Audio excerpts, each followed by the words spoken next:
much pressure as we can. Investigating the anarchy. There have been nearly 600 arrests now. Hello, what's your name, Chief? The alleged offences include violent disorder and racially aggravated criminal damage. And it's not just those who were there physically. This armchair rioter, Jordan Parler, has become the first person jailed for social media posts. You were encouraging others to attack a hotel which you knew was occupied by refugees and asylum seekers. The overall effect of your post was to incite violence.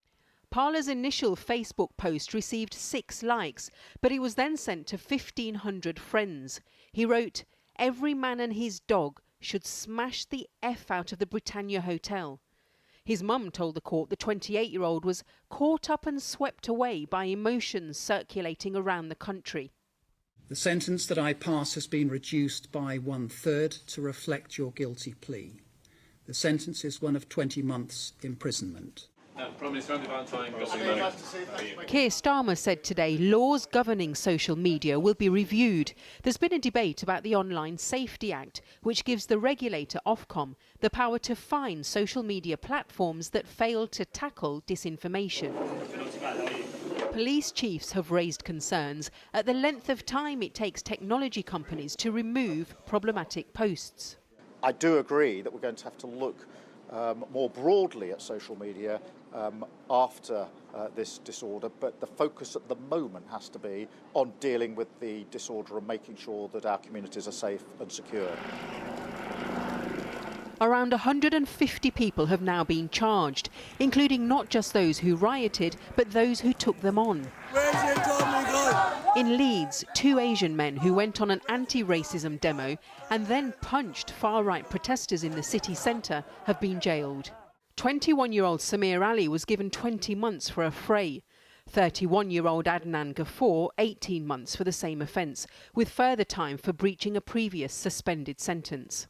You, Ghafoor, say that you were racially abused, and I accept that that might be so.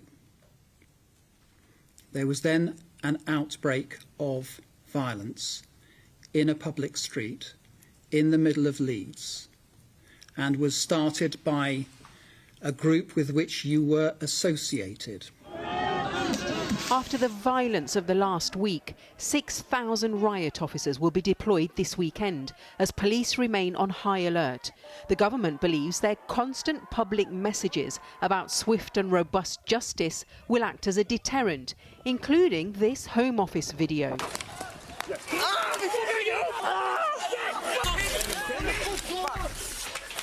But the Ministry of Justice has admitted some of those jailed could be released from prison early under a scheme to tackle overcrowding. Now, 6,000 riot officers are being deployed this weekend, as police chiefs said they would be on high alert to prevent any repeat of the disorder. Our chief correspondent, Alex Thompson, joins us from Newcastle. Alex.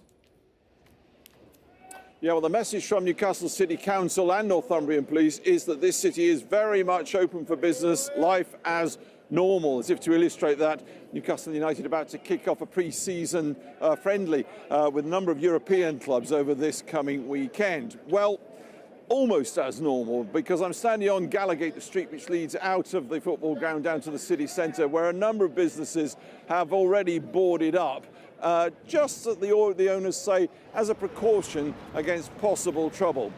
Why? Because tomorrow at the unlikely hour of 10 a.m. there's a pro-immigration, anti-racism rally called for the city centre, and shortly after that an anti-immigration, if internet chat lines and so forth are anything to go by, gathering will also take place.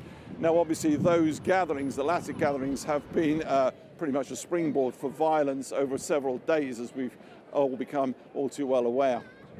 And further afield, what's happening in Belfast? Yes, Belfast, very different situation. Whereas most of the trouble, albeit intense across England, has been pretty much one day or one night in one place. Belfast has seen trouble for 5 consecutive nights, or more particularly the Sandy Row Loyalist area near the city centre for 5 nights now. I have to say the trouble there last night, less intense, but this afternoon a large gathering, thousands and thousands of people outside Belfast City Hall that you can see and indeed hear there saying absolutely enough is enough. Well, we will see how obviously events are going to unfold both in Belfast and here in England over this coming weekend. Back to you.